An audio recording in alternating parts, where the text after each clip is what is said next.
Hello, Man in Gray here with another Man in Gray book review. Today's book is Exercises in Style by Raymond Queneau, translated from French by Barbara Wright, published by New Directions in 2012. It's 264 pages.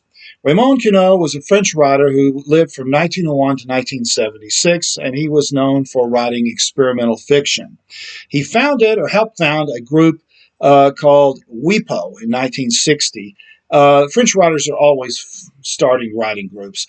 WIPO was a group, kind of a loose collection of writers, not just from France, but from other countries. And the idea was to create fiction with constraints on it. In other words, you come up with some rule or set of rules before you begin writing to kind of stimulate your creativity.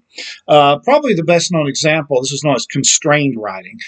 Probably the best known example of constrained writing is not by Queneau or any French writer, but it's by an American named Ernest Wright.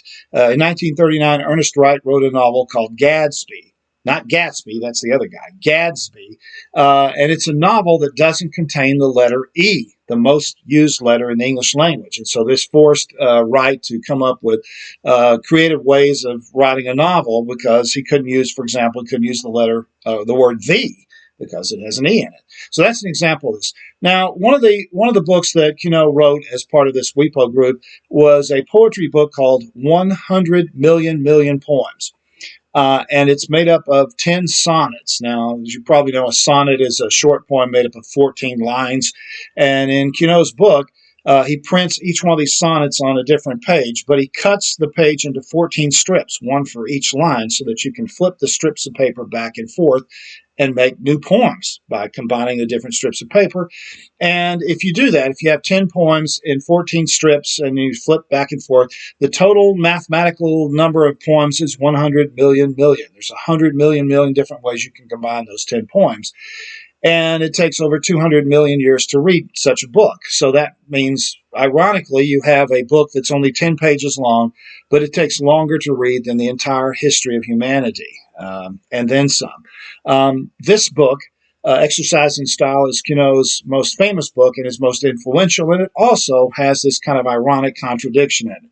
The basic premise in here is he tells a simple little story. It's basically just an anecdote.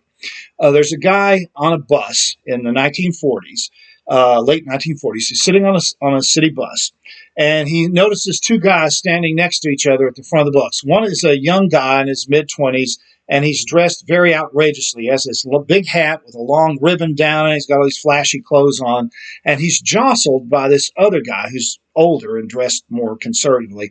And the young guy turns to him and starts yelling at him for bumping him. Okay. And then about 2 hours later, the witness to this argument is still on the bus. And he looks out and he sees this same young guy, the same guy with the hat and the ribbon and all that, standing in front of one of Paris's major train depots. And there's another young guy standing next to this flashily dressed guy. And the other guy turns to his friend, the flashily dressed guy, and says, "That's a very nice overcoat, but you need to sew another button on it." And that's the entire story. It's a coincidence, but this guy's on a bus and he sees the same guy twice within 2 hours in the middle of Paris. That's pretty rare. So what happens is Queneau tells this story 99 times in 99 different ways. And I wrote out a list. I'm not going to go over all of them, but I wrote out a list of some of them. First of all, he tells the story conventionally. It is a normal narrative. He also tells it as a play. He tells it as a trial transcript. He tells it backwards. He tells it as a sonnet, as a haiku. He tells it from the point of view of the five senses. He tells it from the point of view of another witness on the bus. He tells it as a telegram, as a book blurb, as a story told with only 5, 6, 7, or 8 letters per word. He tells it as a list of parts of speech, has all the nouns in one section, all the verbs in another, all the adverbs and adjectives, and you have to sort through to figure out the story. He tells it in passive voice. He tells it as a business letter. He tells it as a dream. He even does it as a song complete with sheet music, so you can play it on the piano and sing the song, sing the story. He tells it in Pig Latin, in various French dialects. He tells it as a medical report, as an opera libretto, as a set of math equations, and as a set of interjections. Okay, well, so as you can see here, he's basically playing around with language. He's seen how many times he can tell this same little inane story with a different technique. And so the irony here is you've got a book that's completely predictable. You get the same story over and over and over and over again, but it's also completely unpredictable because he tells the story differently each time. And of course, the fun of this book, the humor of it, is figuring out how he's going to come up with another way of telling the same story. And he manages to do 99 different versions of the same story. Now, this book is particularly tricky for a translator to translate into English or any language. And so Barbara Wright has to get kudos for her translation here, because a lot of these little stories depend on the French language. And so trying to come up with an English equivalent is quite tricky. I'll give you a couple of examples. There's one story which is told in a working class French dialect. Well, you can't really translate that into English too easily. And so to substitute that, she does it as a Cockney dialect, a London Cockney dialect. It's not the same thing, but it passes at the same idea.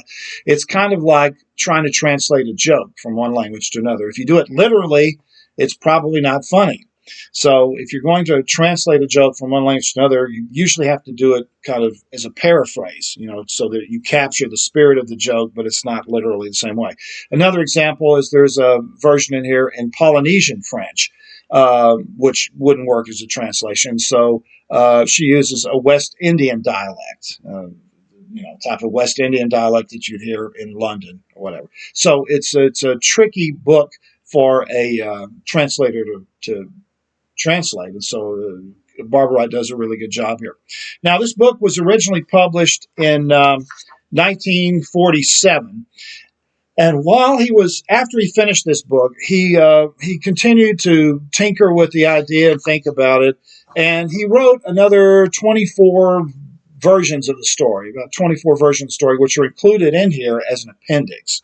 But the American publisher New Directions went even further. They commissioned 10 modern writers to come up with their own versions, and they're also in a second appendix. So there's the original 99 stories, and then there's Queneau's additions that he did years later, and then there's these 10 other versions that modern writers have come up with. If you read this book, Exercise in Style, you may be inspired to come up with your own versions. You read all these different versions, think, well, gosh, he's done every possible version of this story that you could think of, but you may come up with your own. And interestingly enough, I said at the beginning of this that this is Queneau's most influential book. There's been a number of other writers who have tried to do the same thing, who've come up with a story and repeated it over and over again. Just tell you two examples. One of them is by the German novelist Friedrich Christian Delius.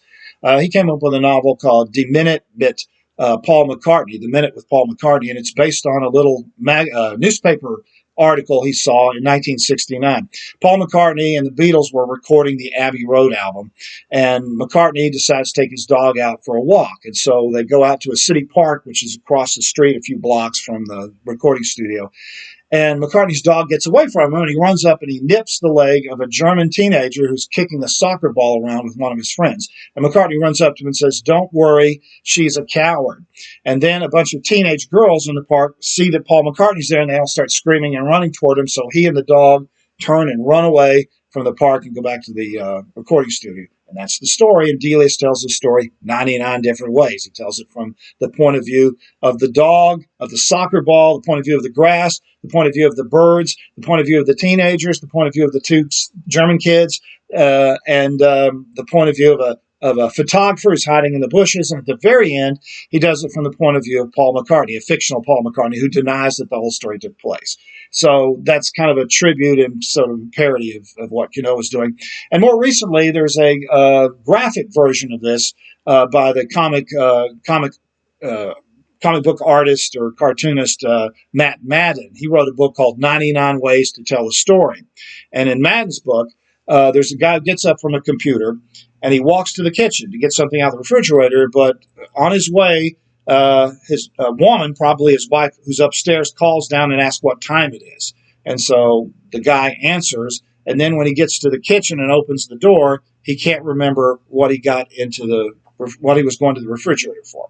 And Madden repeats this in 99 different drawings. He draws it from the point of view of the woman upstairs, from the point of view of the refrigerator. He does it as a manga. He does it as a political cartoon. He does it as a comic strip. and so on. So this book, Exercise Styles, inspired a lot of other attempts to do this kind of thing. If you enjoy reading kind of experimental literature, if you enjoy playing around with words, if you like puzzles, word games, this is going to be a great book for you to read. Like I said, it's both monotonous because the same story is repeated over and over and over again, but it's not because you're always trying to figure out, well, how's Queneau going to do this differently? The book is Exercises in Style.